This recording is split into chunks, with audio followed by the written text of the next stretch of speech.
On a charm offensive, the Greek Prime Minister tries to convince Europe that Athens can meet its austerity demands. Michael Jackson's bodyguard tells how the star's doctor asked him to put away medicine before calling an ambulance. The US announces new sanctions against terrorist groups after a spate of attacks across Pakistan and Afghanistan. Hello, welcome to BBC World News. I'm Martine. And I'm Tanya Beckett. Coming up later in World Business Report. Progress on Europe's new bailout fund steadies the markets at the end of a turbulent quarter that's seen $9 trillion wiped out.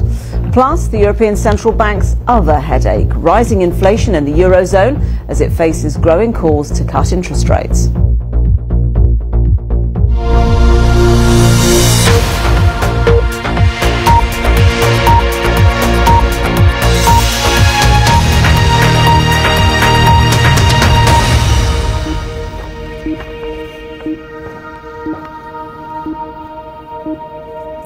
Pressure on the Greek Prime Minister George Papandreou continues, a day after the German Parliament backed a bigger bailout fund to help struggling Eurozone economies.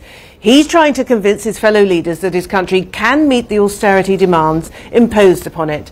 Today he goes to Warsaw to see the President of the European Council. Then he goes to Paris for talks with President Sarkozy. Whilst he's on the road, auditors from the EU and the IMF are continuing to scrutinise Greek government books to determine whether Athens is following the plan which would earn it the next tranche of bailout cash. From the Greek capital, Chris Morris. A brief glimpse of the Prime Minister George Papandreou on his way into a cabinet meeting. But while he tries to soothe foreign